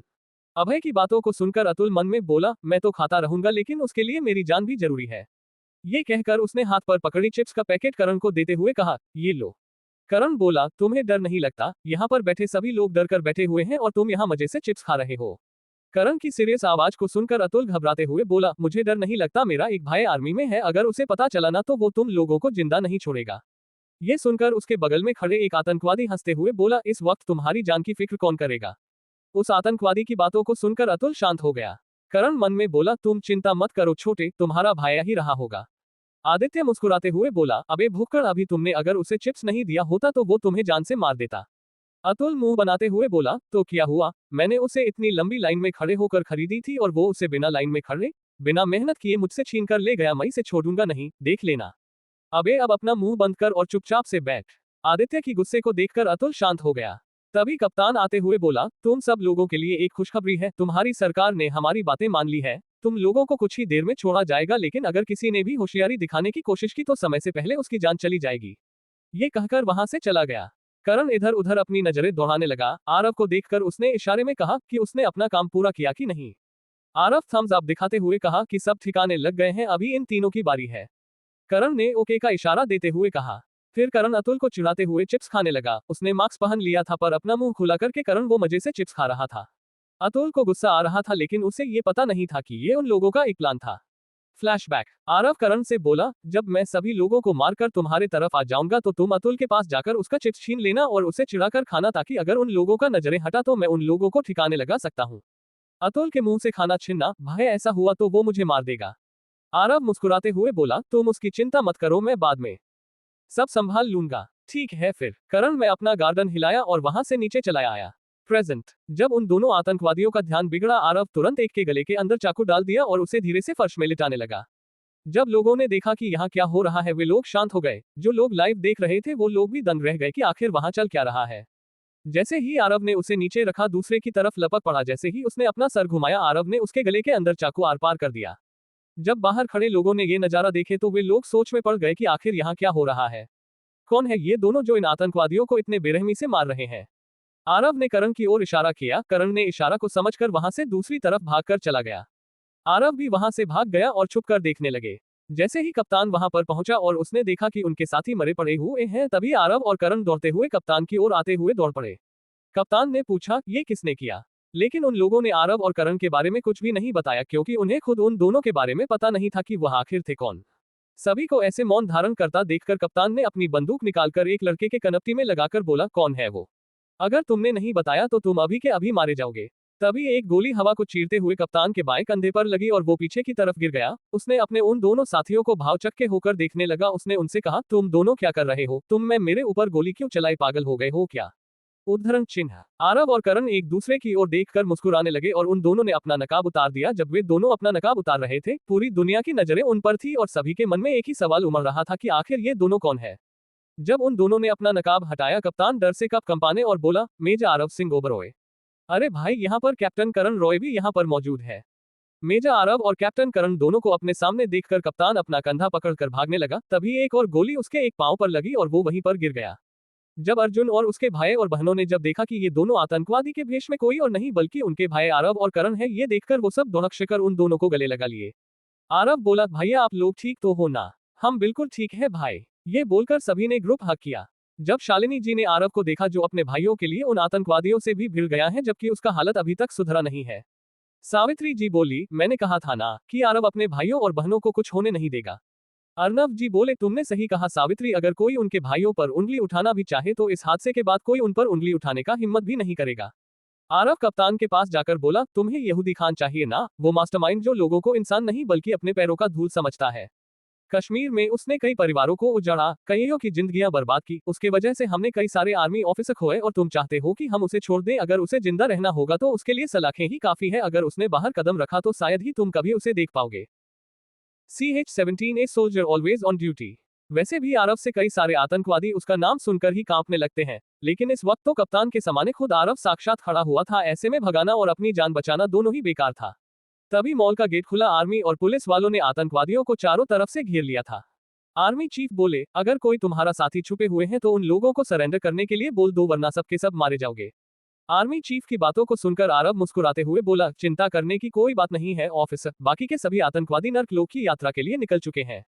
किसी की जानी पहचानी आवाज सुनकर वो ऑफिसर जैसे ही पीछे मुड़कर देखा, उसकी आंखें हैरानी से बड़ी हो गई और वो तुरंत दौड़कर उसके पास जाकर आरव को सल्यूट करते हुए बोला, जय हिंद सर। ये सुनकर बाकी आर्मी ऑफिसर ने भी उन्हें सल्यूट किया। सर आप यहाँ? आर्मी चीफ ने आरव से कहा। आरव ने मुस्कुराकर कहा, हाँ सर, वो दरअसल कुछ दिन बाद मेरे बड़े भाई की शादी होने वाली है। ये सुनकर आर्मी चीफ अर्जुन और उसके भाई और बहनों की ओर देखकर अपना सिर हिलाया। कमिश्नर आरव के पास जाकर बोला, अगर आप जैसे जवान हमारे देश के सेवा में हैं तो हम देशवासी चैन से सोते पते हैं। आप अभी तक पूरी तरह से रिकवर नहीं हुए हैं, फिर भी आपने इन आतंकवादियों को उनके मंसूबों को कामयाब होने से रोका है। आज हमारा डिपार्टमेंट आपको सल्यूट करता है। ये कहकर कमिश्नर और बाकी के सभी पुलिस वालों ने भी आरव को सल्यूट किया और बाकी सभी ताली बजाने लगे। आर्मी चीफ बोले, पर इसके बाकी साथी कहां पर हैं? आरव बोला, यहाँ पर 9 आतंकवादियों ने इस मॉल को हाईजैक किया था, जिसमें से एक आपके सामने है, 2 यहाँ पर पड़े हुए हैं, 1 पार्किंग एरिया में है, 1 सिक्योरिटी कैबिन अंदर में है और 1 सेकंड फ्लोर पर है और बाकी के बचे 2 पीछे में है। आर्मी चीफ मुस्कुराते हुए बोले, वाह सर, आपने तो सभी को अच्छा सबक सिखाया है। आखिर इन लोगों को पता भी तो चले कि इंडिया में अगर कोई दुश्मन हमला करने की कोशिश करे तो उनका अंजाम क्या होता है। आर्मी चीफ की बातों को सुनकर कप्तान हंसते हुए बोला, हम कहीं भी जाते हैं हमारा बैकअप प्लान रेडी रहता है। ये कहकर उसने अपनी घड़ी की ओर देखकर बोला, ठीक 2 मिनट बाद यहाँ पर एक जोरदार धमाका होगा और यहाँ पर सभी यहाँ पर मौजूद लोग मारे जाएंगे। ये सुनकर सभी लोग इधर उधर भागने लगे। उन सभी को ऐसे इधर उधर भागते देखकर करण बोला, अरे भागने की कोई जरूरत नहीं है। ये कहकर करण एक थैला निकालता है जिसमें RDX से भरा बम बनाया हुआ था जिसे डिफ्यूज किया गया था। ये देखकर कप्तान बोला, तुमने हमारे मंसूबों को खत्म कर दिया है, हम तुम्हें नहीं छोड़ेंगे। आरव हंसते हुए बोला, पता है जब मैं ड्यूटी में रहता हूं अगर कोई आतंकवादी मेरे सामने दिखाई पड़ता है तो मैं उन पर रहम नहीं दिखाता हूं। मैंने अब तक 600 से भी ज्यादा आतंकवादियों का खात्मा किया है और आज 8 आतंकवादियों का मुझे तो गिनती भी मालूम नहीं है कि मैंने कितने आतंकवादियों का खात्मा किया है। आरव की बातों को सुनकर कप्तान बोला, हमारे आकाओं को जब ये खबर मिलेगी तो वे हिंदुस्तान को तबाह करने के लिए जरूर कुछ ना कुछ करेंगे। आरव मुस्कुराते हुए बोला, तुम्हारे सबसे बड़े आका का नाम मुझे मालूम है, बिलाल अहमद अख्तर यही है ना? आरव की बातों को सुनकर कप्तान बोला, तुम उन्हें कैसे जानते हो? आज तक वो किसी के सामने भी नहीं आए हैं। आरव बोला, हमने मिशन पाकिस्तान को अंजाम दिया था जिसमें मैंने बिलाल अहमद अख्तर को हमेशा हमेशा के लिए नींद में सुला दिया है। तुम सभी यही सोचते हो कि वो अभी तक जिंदा है, लेकिन उसे मरे हुए 2 साल हो गए हैं। आरव की बातों को सुनकर कप्तान हैरान हो गया। उसने बोला, काफिर, हम तुम्हें नहीं छोड़ेंगे। यहूदी खान तुम्हें नहीं छोड़ेगा। वो तुम्हें तुम्हारे वतन में घुसकर मारेगा। आरव मुस्कुराते हुए बोला, ब्रिगेडियर सर के वजह से यहूदी खान अभी तक जिंदा है, नहीं तो मिशन कश्मीर में ही मैं उसे मौत के घाट उतार चुका होता मैं, लेकिन हमें कुछ जानकारियों की जरूरत थी उससे, इसीलिए हमने उसे जिंदा छोड़ दिया। तुम्हें क्या लगता है हमने उसे यूं ही अभी तक जिंदा रखा है? लेकिन तुम उसकी फिक्र मत करो, उसकी मौत जल्दी ही आएगी। फिर उसने आर्मी चीफ की ओर देखकर बोला, ले जाए इसे। ये कहकर आरव अपने भाई और बहनों के पास चला गया। आदित्य बोला, भाई तुम्हारे हाथों से खून निकल रहा है। ये कहकर उसने इशारा आदित्य ने आरव के कपड़ों की ओर किया। आरव मुस्कुराते हुए कहा, अरे भाई, ये मेरा खून नहीं है, ये उन सभी का खून है जिसको मैंने थोड़ी देर पहले यमलोक पहुंचाया है। ये कहकर आरव अपने हाथ से अपने कपड़ों को झड़ने लगा। तभी कुछ रिपोर्टर्स आरव की ओर दौड़ते हुए आने लगे। सर एक्सक्यूज मी सर, जरा बताएं कि आपने ये सब कैसे किया? कि आपको पता था कि यहाँ पर टेररिस्ट अटैक होने वाला है? प्लीज सर हमें जवाब दीजिए, हमें जानना है कि आपने ये सब कैसे किया। आरव उन रिपोर्टर्स को शांत करते हुए बोला, देखिए मैं आप सभी को एक बात कहना चाहता हूं, जब कभी भी ऐसे मुसीबत आन पड़े तो आप लोग पीछे मत भागिए, उसे डटकर सामना करिएगा। यहाँ पर आज 9 आतंकवादियों ने इस मॉल को कब्जा करके कई लोगों को बंधक बना दिया था, लेकिन अगर आप लोगों ने थोड़ी सी हिम्मत दिखाई होती तो अभी इतनी परेशानी खड़ी नहीं होती। हर कोई आर्मी और पुलिस में भर्ती होना चाहते हैं, लेकिन कुछ कारणों की वजह से वो लोग बाहर हो जाते हैं, लेकिन उन्हें शोक मनाने की जरूरत नहीं है। वो लोग अपना काम बिना वर्दी के भी कर सकते हैं। अगर आपको लगता है कि ये काम गलत है तो आप उन्हें आवाज उठाकर बंद करवा सकते हैं। कई लोग नहीं बल्कि सभी लोग जैसे सोशल मीडिया में जुड़े हुए रहते हैं। अगर आप लोग बाहर से अंदर की तरफ कुछ मदद भेज सकते तो अभी इन कुछ लोगों की मौत नहीं होती। आरव की बातों को सुनकर एक लड़का बोला, लेकिन सर आम आदमी कर ही क्या सकते हैं? ना ही उनके पास हथियार होते हैं और ना ही उन्हें सुनने के लिए कोई होता है। उद्धरण चिन्ह। आरव उस लड़के की बातों को सुनकर बोला, ऐसे लोगों का एक ही इलाज है, सोशल मीडिया। आजकल सोशल मीडिया इतना तरक्की कर चुका है कि छोटा से छोटा आदमी बड़ा हो सकता है और बड़े से बड़े आदमी छोटे हो सकते हैं। That's the power of social media. अगर आप लोग इसका सही इस्तेमाल करेंगे तो दूसरों की जिंदगी और भी बेहतर हो सकती है जो इनमें फंसे हुए रहते हैं। उद्धरण चिन्ह। आरव की बातों को सुनकर एक रिपोर्टर बोला, वैसे सर आप हैं कौन? आपको इस शहर में कभी नहीं देखा है। आरव मुस्कुराते हुए बोला, मेरा काम इस शहर में नहीं है, मैं बॉर्डर पर रहकर देश की रक्षा करता हूँ, अपनी जान की बाजी लगाकर भारत माँ की खोई हुई इज्जत को बचाता हूँ। मैं एक आर्मी ऑफिसर हूँ, कुछ कारणों की वजह से मैं फिलहाल अभी छुट्टी पर हूँ। एक रिपोर्टर मुस्कुराते हुए बोला, सर आप छुट्टी पर रह के भी आज आपने एक बहुत बड़ी हादसा होने से बचा लिया है। हमें इंडियन आर्मी पर गर्व है। आप जैसे जवान हमारे देश की सेवा में हैं। आप छुट्टी पर होकर भी अपना ड्यूटी निभा रहे हैं। उद्धरण चिन्ह। आरव मुस्कुराते हुए बोला, सैनिक अपना छुट्टी कभी नहीं मनाते हैं, चाहे वो घर पर हो या बॉर्डर पर। A soldier always on duty. Aarav की बातों को सुनकर सभी लोग तालियां बजाने लगे। सर और एक सवाल, सर क्या आपको मौत से डर नहीं लगता? उस आदमी की बातों को सुनकर आरव हंसते हुए कहा, वो इंसान जो मौत को खिलवाड़ समझता है, उसे मौत से डर नहीं लगता। अगर आप किसी भी और जहां पर भी कोई भी नौकरी करते हैं तो आपको डर से दूर रहना होगा। अगर आपके मन में भय है तो आप उस मुकाम पर कभी नहीं पहुंच सकते। एक लड़की बोली, वैसे सर आपका नाम क्या है? आरव मुस्कुराते हुए बोला, मेजर आरव सिंह ओबरॉय। वहां पर खड़े सभी लोगों ने उसे सल्यूट किया। अगर आप जैसे ऑफिसर हमारे भारत देश के रक्षक हैं तो इस भारत देश में कोई भी दुष्कर्म करने वाले लोग जिंदा नहीं बचेंगे। हमें नाज है कि हम इस भारत देश के रक्षक बने हैं। जय हिंद। आरव जैसे ही वहां से अपने भाइयों और बहनों के साथ घर की ओर आने लगा तभी उसकी मोबाइल बजने लगा। अननोन नंबर देखकर आरव बोला, ये कौन है? ये कहकर जैसे ही उसने कॉल पिक किया, दूसरी तरफ से किसी आवाज आई, हेलो मिस्टर आरव। आरव अपना नाम सुनकर बोला, हेलो, आप कौन? सामने से उस शख्स ने कहा, मैं जो भी हूं पर आपकी काम से बहुत ही खुश हूं, इसलिए मैं आपको कल के डिनर के लिए इनवाइट करना चाहता हूं। आप अपने पूरे परिवार के साथ मेरे घर पर आएंगे। मैं आपको कल एड्रेस सेंड कर दूंगा। आप सभी शाह परिवार सहित आना होगा, वरना मेरे आदमी आपको और आपके परिवार वालों को लेने के लिए आपके घर चले आएंगे। And thank you once again, see tomorrow night. ये कहकर कॉल कट गया। आरव मोबाइल को घूर कर देखते हुए बोला, कौन है ये? और कौन सा काम पसंद आ गया है मेरा जो मुझे डिनर पर इनवाइट कर? आखिर कौन है ये इंसान जो आरव को खुलेआम धमकी देकर उसे डिनर के लिए इनवाइट कर रहा है? क्या आरव डिनर के लिए मानेगा और क्या होगा जब वो उस अनजान आदमी से मिलेगा? जानने के लिए पढ़ते रहिए और तब तक के लिए पढ़ते रहिए सोल्जर ऑन टाइम, सिर्फ पॉकेट एफएम और पॉकेट नोबल पर। CH18 unknown dinner invitation. Kapoor mention. जैसे ही गाड़ी रुकने की आवाज आई सभी लोग भागकर बाहर आकर देखने लगे। प्रेमिका जी आदिति को आकर गले लगा लिया और बोलने लगी, मेरी बच्ची तुम्हें कुछ हुआ तो नहीं, सब ठीक तो हो ना? ये कहकर वो उसे इधर उधर कर करके देखने लगी और उसके गाल माथे चेहरे पर किस करने लगी। अदिति मुस्कुराकर बोली, माँ मैं बिल्कुल ठीक हूँ, आपको चिंता करने की कोई जरूरत नहीं है। मेरे साथ मेरे होने वाले पति और मेरे होने वाले देवर जी हैं, जिन्होंने मेरा बहुत ही अच्छा से ख्याल रखा है। ये सुनकर उन्होंने अर्जुन और आरव की ओर नजरें उठाकर देखने लगी और उन्होंने उन्हें अपने ओर आने का इशारा किया। उन दोनों के आगे आते ही वो उन्हें गले लगाकर बोली, थैंक यू सो मच बेटा, थैंक यू सो मच। हमें तो लगा था कि अब हम अपनी बच्ची को और कभी नहीं देख पाएंगे, लेकिन तुमने हम पर बहुत बड़ा एहसान किया है। ये सुनकर आरव उनकी आंखों से बहती आंसुओं को पूछते हुए बोला, क्या माँ आप भी? हम सभी आपके बच्चे हैं। मानता हूँ कि अर्जुन भैया आपके होने वाले दामाद हैं, तो क्या हम आपके बच्चे नहीं हैं? और क्या बच्चे अपने माँ पर एहसान करते हैं? आपने तो हमें एक पल में ही पराया कर दिया। आरव की बातों को सुनकर प्रेमिका जी बोली, मुझे माफ कर दो बेटा, मुझसे गलती हो गई। कोई भी बच्चे अपनी माँ का एहसान कभी नहीं चुका सकता। I am sorry. आदित्य बोला, वाह क्या प्यार है, लेकिन हम भी आपके इन छोटी सी फैमिली के प्यार में शामिल होना चाहते हैं। आदित्य की बातों को सुनकर सभी लोग दौड़कर उन्हें गले लगा लिए। प्रेमिका जी बोली, चलो बेटा चलो अंदर चलकर बातें करते हैं। ये सुनकर अर्जुन बोला, माफ कीजिएगा माँ, लेकिन हम अंदर नहीं आ सकते। अर्जुन की ऐसी बातों को सुनकर अधिराज जी बोले, क्यों बेटा, क्या बात है? तुम घर के अंदर क्यों नहीं सकते हैं? अर्जुन बोला, वो दरअसल अंकल जी। अरे वाह बेटा, पूर्णिमा जी को माँ और मुझको अंकल, ये कहाँ का भेदभाव हुआ? अर्जुन की बातों को सुनकर अधिराज जी बोले, सॉरी पापा। अधिराज जी बोले, हाँ ये हुई ना बात, अब बोलो तुम क्यों अंदर नहीं आ सकते? अर्जुन बोला, हमारे खानदान के रिवाज के अनुसार जब शादी का समय 10 दिन पहुंच जाता है तो हम दुल्हन के घर पर कदम नहीं रखते और वहां की पानी तक नहीं पीते, ऐसा मेरी मम्मी कहती है। ये सुनकर अधिराज जी हंसते हुए बोले, मॉडर्न जमाने में भी रहते हुए तुम इन सब बातों पर विश्वास करते हो? अर्जुन मुस्कुराते हुए बोला, पापा अगर मैंने विश्वास नहीं किया तो शायद ही मेरा शादी अदिति के साथ हो पाएगा। अधिराज जी बोले, चलो बेटा चलो तुम घर जाओ, हम अंदर चलते हमारे घर के अंदर। अधिराज की बातों को सुनकर सभी लोग हंसने लगे। सबने सबको अलविदा किया और घर की ओर निकल पड़े। जैसे ही उन लोगों ने सिंह ओबरॉय मेंशन में कदम रखा सभी लोग उन्हीं का इंतजार कर रहे थे। शालिनी जी, सावित्री जी, नम्रता जी, पूर्वी जी, सभी लोग दौड़कर अपने अपने बच्चों के पास चले गए और उन्हें गले लगाकर रोने लगे। शालिनी जी बोली, मेरी ही गलती थी, मैंने ही तुम लोगों को जबरदस्ती शॉपिंग करने के लिए भेजा था, अब तुम लोगों को शॉपिंग करने की कोई जरूरत नहीं है। वे रोते हुए बोलने लगी। अपनी माँ को ऐसे रोते देखकर आरव बोला, ये गलत है माँ, अगर आज मैं वहां मौजूद नहीं होता तो शायद आज कई लोग अपना घर नहीं जा पाते, कई लोग किसी की राह देखते रह जाते और किसी का माँ बेटा भाई बहन भी हो सकता है। हमें लगता है कि हम मुसीबतों से भागते हैं, लेकिन मुसीबतें कभी हमारी पीछा नहीं छोड़ती, इसलिए हमें मुसीबतों से डरना नहीं बल्कि डटकर उनका सामना करना चाहिए। शालिनी जी बोली, तो क्या मैं अपने बच्चों की जान को खतरे में रहकर ये कहूँ कि जाओ बेटे जाओ, उस मुसीबतों को तुम अपना कर उसका सामना करो?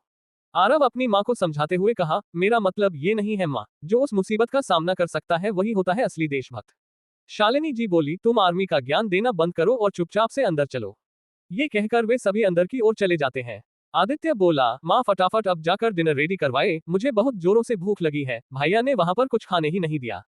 शालिनी जी मुस्कुराते आदित्य के चेहरे को थपथपाते हुए बोली, ठीक है बेटा, तुम कपड़े बदल कर आओ, तब तक मैं तुम सब उनके लिए डिनर लगावाती हूँ। कुछ ही देर बाद सभी लोग डिनर टेबल पर डिनर कर रहे थे। वहीं अतुल की नजर करण पर टिकी हुई थी। जब करण को लगा कि कोई उसकी तरफ घूर कर देख रहा है तो उसने जैसे ही नजरें घुमा कर देखा तो अतुल ही उसे घूर कर देख रहा है। ये देखकर करण ने इशारे से उसे पूछा कि क्या हुआ। तो अतुल अपना मुक्का दिखाते हुए बोला, तुम तो रुको, मैं तुम्हें देख लूंगा। अतुल को अपना मुक्का दिखाते देखकर करण के चेहरे पर मुस्कान आ गई। नम्रता जी बोली, बेटा अतुल, तुम करण को ऐसे घूर क्यों रहे हो, क्या किया है उसने? आदित्य बोला, अरे कुछ नहीं आंटी जी, करण भैया ने अतुल के सामने ही उसके सारे चिप्स खा लिए, जिसका वजह से वो करण भैया को घूर कर देख रहा है। करण अपनी हंसी कंट्रोल करते हुए बोला, सॉरी, लेकिन उस आतंकवादियों का ध्यान भटकाने के लिए मेरे पास कोई दूसरा तरीका नहीं था, इसलिए मुझे ये तरीका अपनाना पड़ा। अतुल दांत पीसते हुए कहा, तो क्या मैं ही मिला था आपको और कोई नहीं मिल सकता था क्या आपको? करण बोला, ये बात तुम्हें तुम्हारे आरव भैया से पूछना चाहिए, क्योंकि तुम्हारा आरव भैया का ही ये प्लान था। करण की बातों को सुनकर अतुल अब आरव को घूरने लगा। ये देखकर आरव मुस्कुराते हुए बोला, दरअसल मुझे किसी और पर भरोसा नहीं था कि तुमसे बढ़िया कोई उन आतंकवादियों का ध्यान भटका सकता है, इसलिए मैंने करण को तुम्हें परेशान करने के लिए कहा था। आदित्य मुस्कुराते हुए बोला, और भटकाया भी कुछ ऐसा कि उसने उसकी सारे चिप्स खा लिया। ये बोलकर आदित्य जोर जोर से हंसने लगा। अतुल आदित्य की ओर देखकर गुस्से में बोला, आदित्य भैया, मेरे सारे चिप्स चले गए और आपको हंसी आ रही है? मैंने आधे घंटे उस लाइन पर खड़े होकर चिप्स लिए थे और करण भैया ने 2 मिनट भी नहीं लगाए उन्हें खत्म करने के लिए। इन सबों की झगड़े को देखकर दादाजी बोले, अरे यार, अब तुम लोग एक चिप्स के पैकेट के लिए लड़ रहे हो, तुम लोगों को शर्म नहीं आती है? शर्म तो इन्हें करना चाहिए था दादाजी, इनकी वजह से मेरी सारी चिप्स चली गई। अतुल गुस्से से आरव की ओर देखकर बोला। आरव अपनी हंसी छुपाते हुए बोला, तुम उसकी फिक्र मत करो, फिक्र मत करो। फिक्र ना करूं? कैसे फिक्र ना करूं? मुझे उन चिप्स की याद आ रही है, कैसे मैंने उन्हें अपने हाथों से किसी को बलिदान करते हुए देखा है। अतुल की इमोशनल बातें सुनकर सभी लोग दंग रह गए। आरव ने कहा, ठीक है, तुम्हें चिप्स खाना है ना, मैं तुम्हारे लिए कुछ लेकर आया हूं, अगर तुम शांति से खाना खा लेते हो तो वो गिफ्ट मैं तुम्हें दे दूंगा। आरव की बातों सुनकर अतुल खुश हो गया और चुपचाप खाने लगा। ये देखकर सभी लोग हैरान रह गए। जो अभी एक चीज के लिए लड़ रहा था वो चुपचाप गिफ्ट का नाम सुनकर खाना खाने बैठ गया। तभी आरव के मोबाइल पर एक मैसेज की टोन बज उठी। उसने अपना मोबाइल चेक किया और उसके चेहरे पर मुस्कुराहट आ गई। आरव को मुस्कुराते देखकर साहिल बोला, क्या बात है भैया, आप इतना मुस्कुरा क्यों रहे हैं? खुशी की बात है। आरव की बातों को सुनकर राहुल बोला, खुशी? कौन खुशी? आपकी गर्लफ्रेंड है क्या? ये सुनकर आरव खांसने लगा और बोला, अरे पागल हो गए क्या? मुझे डिनर का इनविटेशन आया है, मुझे नहीं बल्कि हमारे पूरे परिवार को। ये सुनकर अतुल बोला, डिनर इनविटेशन? और गैस करो किसने बुलाया होगा हमें डिनर के लिए? आनंद जी बोले, अब तुमने इतने बड़े बड़े काम किए हैं तो कोई बड़ा ऑफिसर ही होगा जो हमें डिनर पर बुलाया होगा। अपने पापा की बातों को सुनकर आरव बोला, वो कोई ऑफिसर नहीं है पापा। दादाजी बोले, ऑफिसर नहीं है तो कौन है वो? उद्धरण चिन्ह। ये सुनकर सबकी नजरें सबकी तरफ दौड़ पड़ी जो उसे ही मुंह खोले देख रहे थे। साहिल बोला, अरे भाई, अब सस्पेंस मत बनाए और बता भी दीजिए कौन है वो। आरव सबकी ओर देखकर मुस्कुराते हुए बोला, वो है मिस्टर प्रेसिडेंट। Mister president? कौन मिस्टर प्रेसिडेंट? किस कंपनी का प्रेसिडेंट? आरव सबकी ओर देखकर बोला, अरे वो कोई कंपनी का प्रेसिडेंट नहीं है। तो फिर कौन है? इंडिया का प्रेसिडेंट। ये सुनकर सभी लोग भौचक्के होकर आरव की ओर देखने लगी और एक साथ बोले, क्या हमें मिस्टर प्रेसिडेंट ने डिनर के लिए बुलाया है? आरव ने मुस्कुराते हुए कहा, हाँ, और हमें कल जाना है, आज नहीं तो अभी शांत से खाना खाओ और सो जाओ, हम कल दोपहर को दिल्ली के लिए निकलेंगे। अतुल बोला, पर मेरा गिफ्ट? आरव बोला, मेरे कमरे में है, आकर ले जाना, ठीक है? ये सुनकर अतुल के चेहरे पर मुस्कुराहट आ गई और डिनर करने के बाद सभी लोग अपने अपने कमरे में आराम करने के लिए चले गए। लेकिन सभी के मन में एक ही सवाल चल रहा था कि अचानक आरव के पास मिस्टर प्रेसिडेंट का डिनर इनविटेशन ये बात उन्हें सोचने में मजबूर कर रही थी। CH-19 dinner with mister president. Dinner करने के बाद सभी लोग बैठकर बातें कर रहे थे। आनंद जी बोले, अगर तुम लोगों का कोई दोस्त अभी भी बाकी है शादी में बुलाने के लिए तो तुम लोग बुला सकते हैं, अभी भी इनविटेशन कार्ड बाकी है। बेटा आरव, तुम्हारे दोस्तों को भी बुला सकते हो। ठीक है, मैं अपने दोस्तों को जरूर बुलाऊंगा अर्जुन भैया की शादी में। आरव मुस्कुराते हुए बोला। आनंद जी बोले, करण तुम भी अपने परिवार वालों यहाँ पर बुला लो अर्जुन की शादी में। करण बोला, मेरे पापा आदर्श भाव वाले व्यक्ति हैं, अगर मैं उनको बुलाऊंगा तो वे लोग कभी नहीं आएंगे। शालिनी जी बोली, ठीक है, अपने घर में फोन करो, मैं उनसे बात करूंगी। करण बोला, लेकिन। आनंद जी बोले, लेकिन वेकिन छोड़ो और फोन लगाओ अपने पापा को। ठीक है अंकल। ये कहकर करण ने फोन लगाया। उत्तर प्रदेश के एक गांव के 2 मंजिला मकान में सभी लोग बैठकर बातें कर रहे थे। तभी रुद्र प्रताप राय अपने बड़े भाई से बातें कर रहे थे। तभी उसी समय उनका मोबाइल बजने लगा। जब उन्होंने देखा कि उनका बेटा करण उन्हें फोन कर रहा है, ये देखकर उनके चेहरे पर मुस्कान आ गई। अपने भाई के चेहरे पर मुस्कान देखकर बड़े भाई ने कहा, क्या बात है भैया, तुम इतना मुस्कुरा क्यों रहे हो? करण का कॉल आया है। रुद्रा जी ने मुस्कुराते हुए कहा। तो उससे बातें करो जी। ये कहकर उन्होंने कॉल उठाकर कहा, हेलो जी पापा, आप कैसे हैं? दूसरी तरफ से करण बोला। रुद्र जी बोले, हम बढ़िया बाबुआ, तुम कैसे हो? करण बोला, मैं अच्छा हूँ पापा, माँ कैसी है और भाई दोनों ही ठीक है। रुद्रा जी बोले, तुम कब आ रहे हो बाबूशाह, तुम्हारी बहुत याद आती है। करण मुस्कुराते हुए बोला, मुझे भी आप लोगों की बहुत याद आती है। फिर उसने आनंद जी की ओर देखकर बोला, हाँ पापा, आपसे कोई बात करना चाहते हैं।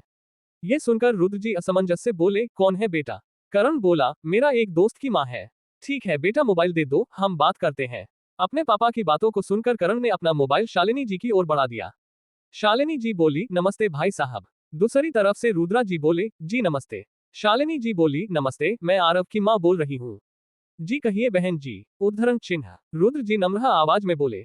शालिनी जी बोली, दरअसल मेरे बड़े बेटे अर्जुन की शादी होने वाली है, इसीलिए मैं आपको अपने बेटे की शादी में आमंत्रित करना चाहती हूँ। शालिनी जी बातों को सुनकर रुद्र जी अपने छोटे भाई की ओर देखकर बोला, लेकिन हम कैसे आ सकते हैं? हम तो आपको जानते भी नहीं है। रुद्र जी की बातों को सुनकर कहा, क्या मतलब है भाई साहब, मैं कुछ नहीं सुनना चाहती हूँ, आपको आना ही होगा। और कौन कहता है कि आप हमें नहीं जानते हैं? आपका बेटा हमें जानता है, वही बड़ी बात है। शालिनी जी की बातों को सुनकर रुद्र जी बोले, ठीक है, हम कोशिश करेंगे। शालिनी जी बोले, अगर आप आ नहीं पाएंगे तो मैं गाड़ी भिजवा दूंगी, ठीक है भाई साहब? उद्धरण चिन्ह। रुद्र जी बोले, अरे उसकी कोई जरूरत नहीं है, हम जरूर आएंगे आपके बेटे की शादी में शरीक होने के लिए। ठीक है, आपने बेटे से बात करिए। ये बोलकर शालिनी जी ने अपना मोबाइल करण के हाथों में थमा दिया। करण बोला, जी पापा। रुद्र जी सकपाकाते हुए कहा, बेटा करण, हम शादी में जरूर आएंगे, ठीक है? उद्धरण चिन्ह। छत पर हो रही बातें को सुनकर करण की मां सरिता जी भी आ गए और उन्होंने कहा, क्या हुआ जी, किससे बातें कर रहे हैं आप? अपनी पत्नी की आवाज को सुनकर रुद्र जी बोले, हमरे बड़े करण का फोन आया है। ये सुनकर उन्होंने दौड़कर फोन अपने हाथों में लेकर कहा, हेलो बाबुआ, कैसे हो? कब आओगे बाबू, तुम्हारी बहुत याद आती है बाबुआ, छुट्टी लेकर घर आ जाओ। अपनी माँ को नॉन स्टॉप बोलता देखकर करण बोला, माँ हमें भी तो कुछ बोलने दो, मैं अभी मुंबई में हूँ, मेरा दोस्त आरव के बड़े भाई की शादी है और आप सभी को आना है, ठीक है? बाबुआ, तुम मुंबई में हो और हमें अब बताए रहे हो। अपनी की बातों को सुनकर करण बोला, माँ मैं अभी ड्यूटी पर हूँ, मुझे कोई छुट्टी नहीं मिली है। ओ अच्छा, ठीक है बाबुआ, रखते हैं, अपना ध्यान रखना। जी माँ। ये कहकर करण कॉल कट कर दिया। शालिनी जी करण से बोली, तुम अपने परिवार वालों से मिलने क्यों नहीं चले गए बेटा, तुम्हें भी तो अपने परिवार वालों की याद आती होगी ना? करण मुस्कुराते हुए बोला, याद तो आती है आंटी, लेकिन मैं अभी भी ड्यूटी में हूँ। हाँ, मुझे कोई छुट्टी नहीं मिली है। मुझे आरव सर का ध्यान रखने को कहा गया है, ऐसे में मैं अपनी ड्यूटी को छोड़कर कैसे जा सकता हूँ? ये सुनकर शालिनी जी बोली, ओ अच्छा, पर कोई बात नहीं है, तुम अपने परिवार वालों से अर्जुन की शादी में मिल सकते हो। करण मुस्कुराने लगा और बोला, जी आंटी थैंक यू, कोई बात नहीं है। कुछ देर में सभी लोग सोने चले गए। अगला दिन दोपहर के 3 बजे। अतुल और आदित्य दोनों ही कपड़ों का जामघट लगाए बैठे हुए थे। ये पहनूं कि वो पहनूं, नहीं नहीं ये बढ़िया लग रहा है, इसी को पहन कर आ जाऊंगा, नहीं इसको तो मैंने सक्सेना के बड़े बेटे की शादी में पहना था, नहीं ये वाला बढ़िया है, नहीं इसे तो मैंने फास्ट डेट पर पहना था, ये पुराना हो गया कि ये पहनो, समझ में नहीं आ रहा है कि मैं क्या पहनूं।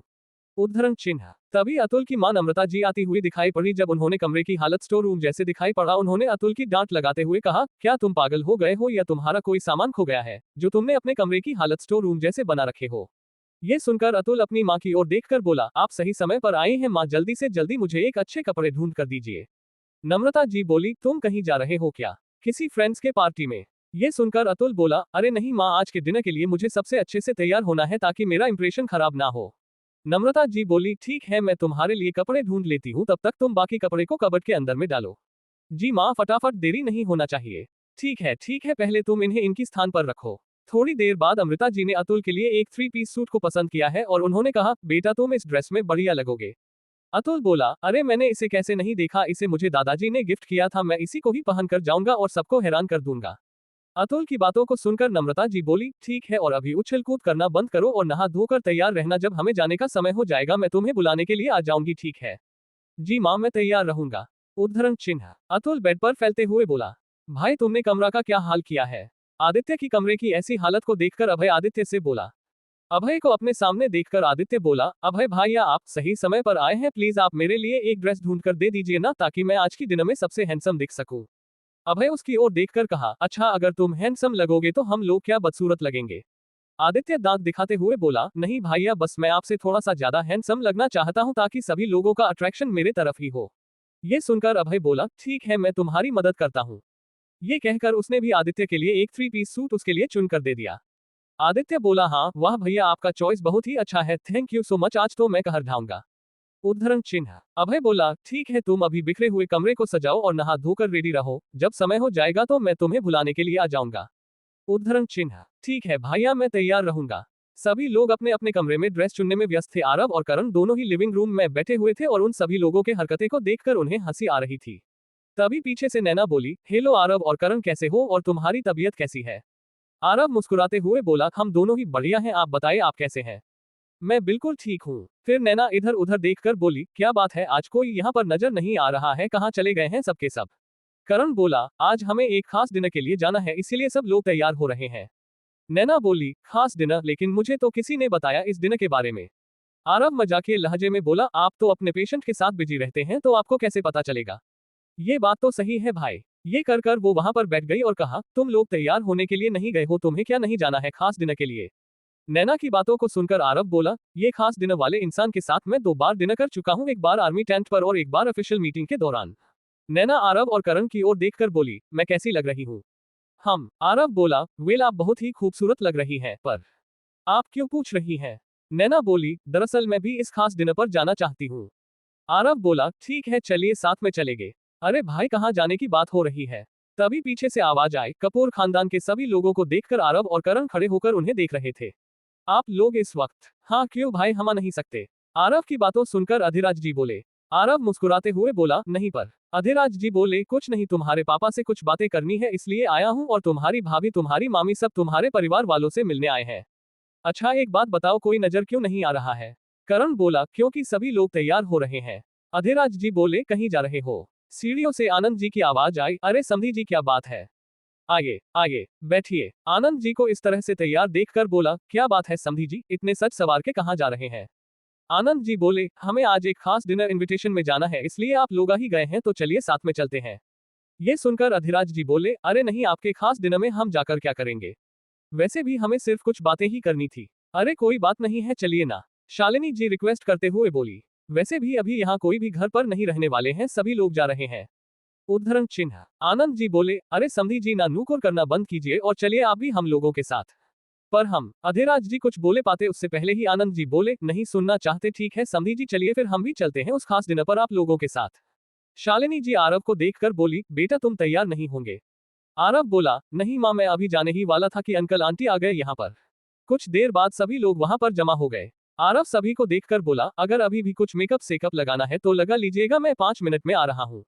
ये कहकर आरव और करण वहां से मुस्कुराते हुए अपने कमरे की ओर चले गए। जब आरव और करण तैयार होकर नीचे आते हुए दिखाई पड़े तो पूर्णिमा जी बोली, ये दोनों आर्मी ड्रेस में क्यों आ रहे हैं? हम किसी प्रेसिडेंट से मिलने थोड़ी ही जा रहे हैं कि उन्हें पूरी तरह से आर्मी ड्रेस में तैयार होकर आना था। पूर्णिमा जी की बातों को सुनकर शालिनी जी हंसते हुए बोली, आपने सही कहा है समधन जी, हम डिनर के लिए मिस्टर प्रेसिडेंट के वहां पर जा रहे हैं। ये सुनकर पूरी कपूर फैमिली भौचक्के होकर उन्हें देखने लगी और नैना का हाल उन सब से और ही कुछ बयां कर रहा था।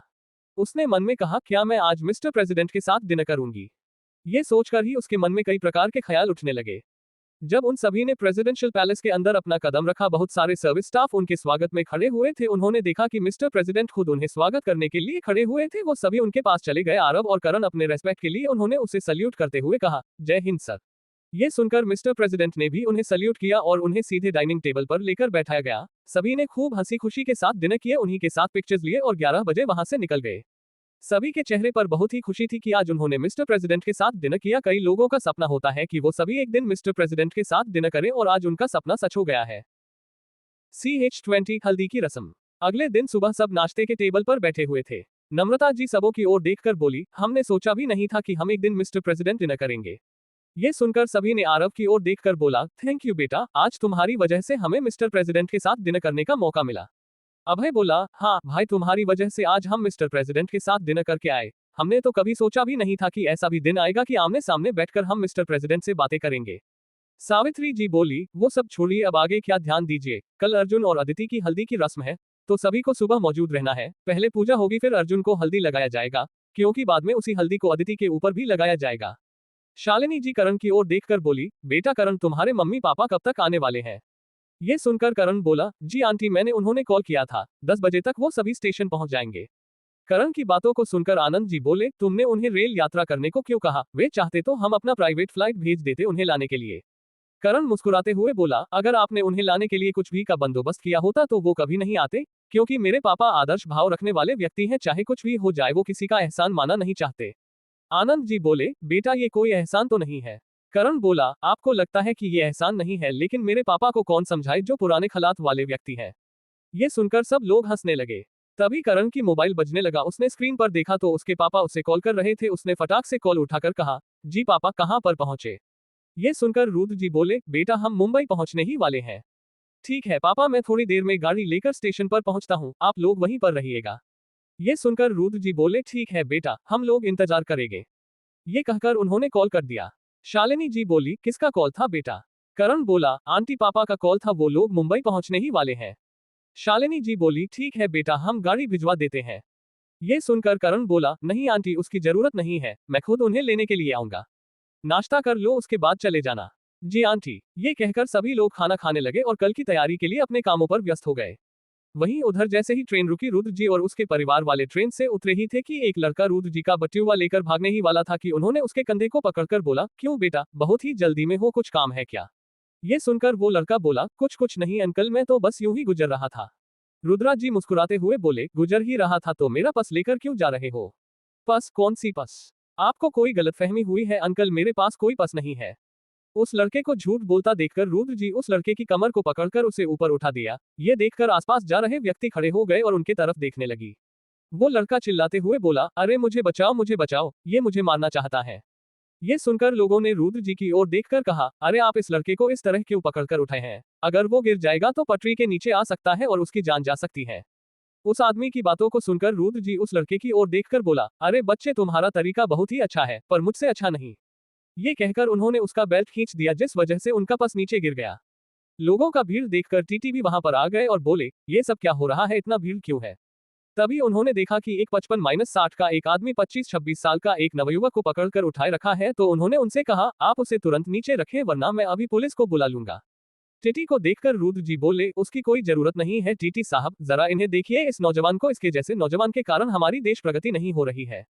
पता है बच्चे, तुम इस उम्र में चोरी चौपाटी करते हो, उस उम्र में मेरा बेटा आर्मी में काम करता है और तुम शर्म करो, शर्म अपनी नहीं, कम से कम अपने परिवार वालों का तो फिक्र करो, अगर तुम्हें कुछ हो जाए तो उन्हें संभालने के लिए कौन न रहेगा? ये सुनकर उस लड़के ने रुद्र जी की पैर पकड़कर बोला, मुझे माफ कर दीजिए अंकल, आगे से मैं चोरी चापाटी करना बंद कर दूंगा।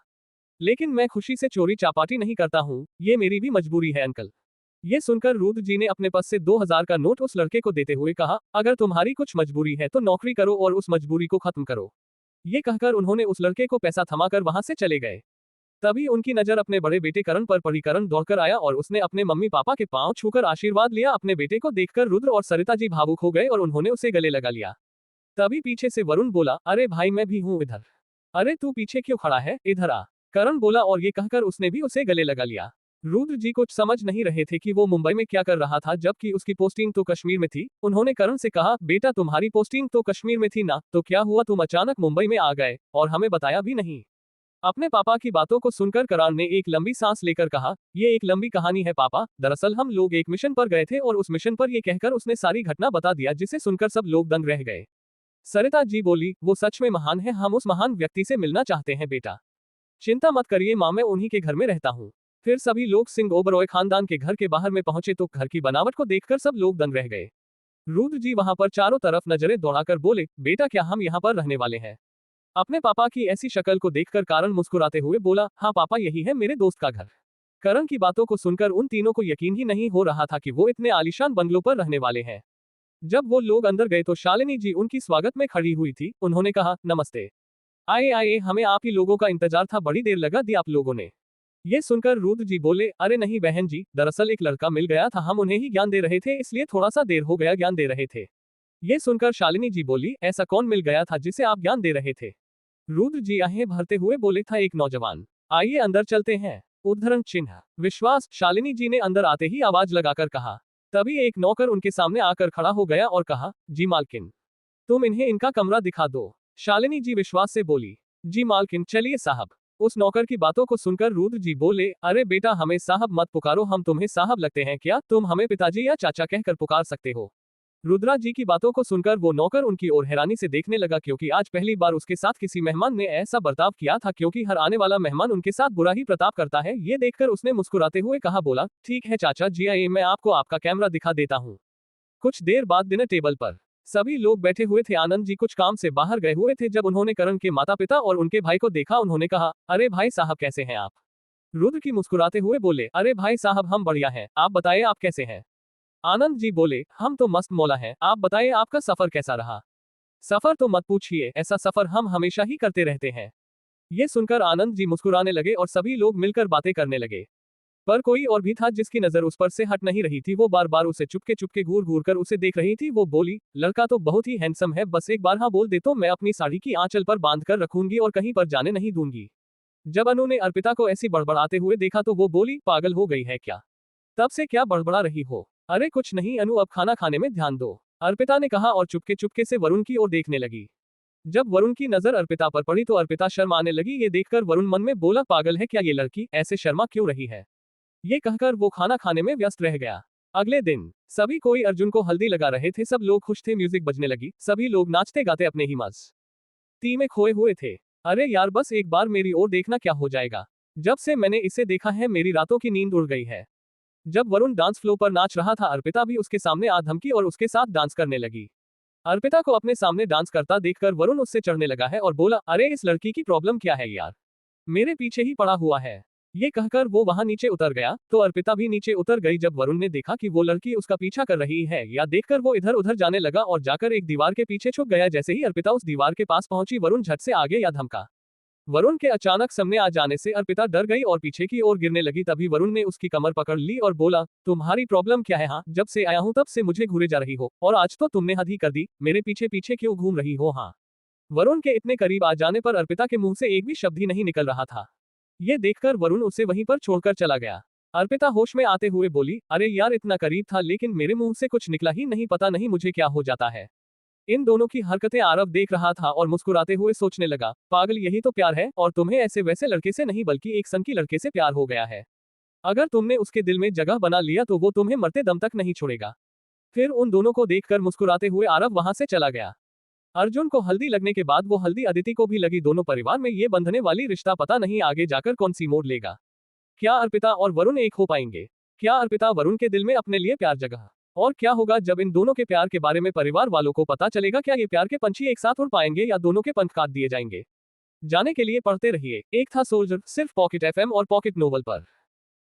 आज के लिए बस इतना ही। अगर आप इस कहानी के बारे में और अधिक जानकारी चाहते हैं तो पढ़ते रहिए कहानी एक था सोल्जर। और अगर आपको ये कहानी पसंद आए हो तो प्लीज लाइक, सब्सक्राइब और शेयर करें। और अगर हमारे कहानी में किसी भी प्रकार की गलती हुई हो तो कृपया मुझे कमेंट सेक्शन में इन्फॉर्म करें। और अगर आप हमारे चैनल WD नॉवल वर्ल्ड को लाइक, शेयर, सब्सक्राइब और कमेंट करते हैं तो हमें और अधिक मोटिवेशन मिलती है इस तरह की और कंटेंट बनाने के लिए। धन्यवाद। Folded hands, folded hands, folded hands.